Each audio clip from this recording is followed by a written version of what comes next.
that people could tolerate. When I first came on the show, I had hepatitis C, but the only drug they had was interferon, and it was horrible. People would rather die than to take that drug, and a lot of them did. But now they have a new drug on the market that clears hepatitis C in 12 weeks. You take the pill for 12 weeks. Granted, I'm still blessed because I'm a veteran, but the pill cost that 12-week supply of that drug cost $96,000. But because I'm a veteran, I was able to get it. And a lot of people is able to get it too. One way or the other. Yeah, but there's still several people that drug is out of range for them. But thank God that now I'm cured of hepatitis C. A lot of my friends died with hepatitis C because they had cirrhosis of the liver.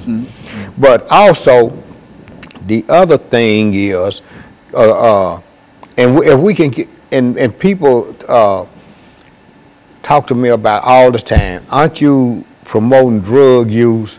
And I say, look, no, we're not promoting drug use because we give away clean syringes. They're going to use drugs anyway. One way or the other. Whether they have to use a sterile syringe or whether they share a syringe with somebody else, they're going to shoot the dope.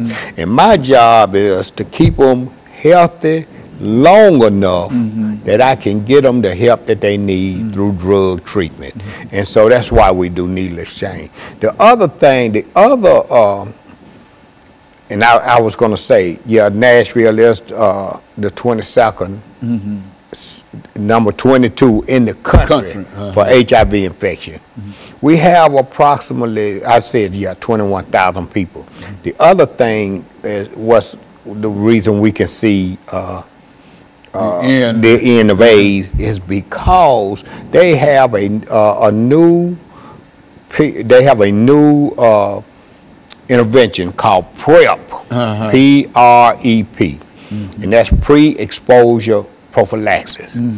It's kind of like the morning after pill. So now people in high risk situations, and it's particularly men who have sex with men, they can take a drug called Truvada, and it will prevent them from getting HIV. Now, don't get me wrong, I'm not saying, hey, go out and have unprotected sex, or but what I am saying is that undetected viral load with PrEP, that's why we can see it now. Because people with undetectable viral load, which I am a person living with HIV and have been since the 80s, my viral load is undetectable. So the chances of me transmitting HIV to a sexual partner is slim and none. And when I say slim and none, they done studies, and there's been no seroconversion among discordant couples. That means one positive, one negative couple with undetectable viral load.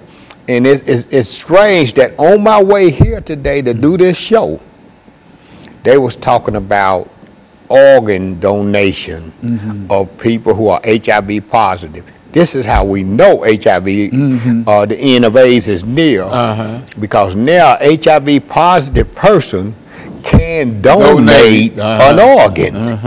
They can, not only can they donate an organ, they are now receiving organ. Before they wouldn't even give the blood. I mean, not the blood, but they wouldn't even give a HIV positive person an organ, because they were like, oh, he got HIV, he's gonna die anyway. Why would we give him an organ? So, man, this is really some exciting times in the HIV/AIDS world. Okay, and so what we're going to do, we're going to take this final commercial break, Brother Carter. Okay. Crowder. And then we're going to, Crowder.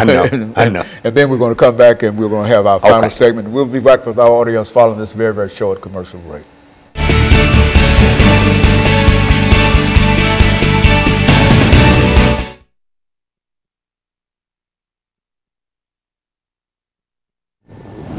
All of the conversations that we had with it, you used to be moaning and groaning in reference to it, and telling people this and whatever and et cetera, and then you come in and announce today that we're moving toward within the next few years, and I thought it was an eternal kind of thing. Yeah, it was. It was then.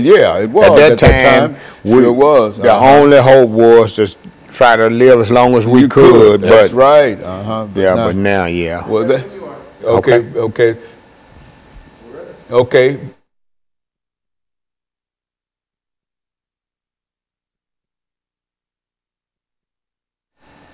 Thank you. Welcome back to the final segment of the show for today.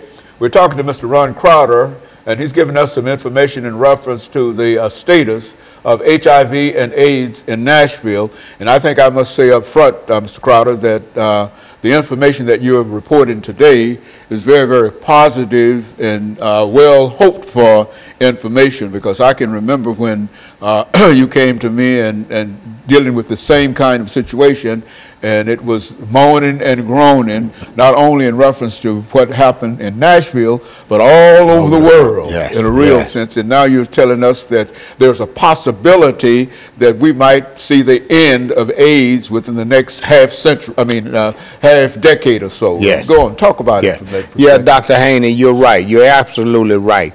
We're very optimistic that the end of AIDS will occur within the next 5 to 10 years. We're very optimistic. That's not to say that people still shouldn't take the same precautions as they have taken before. While the optimism is good, there are some things that I'm gonna tell you that's not so good. For example, HIV is still disproportionately affects people of color. People of color who get HIV seem to get sicker quicker, and they die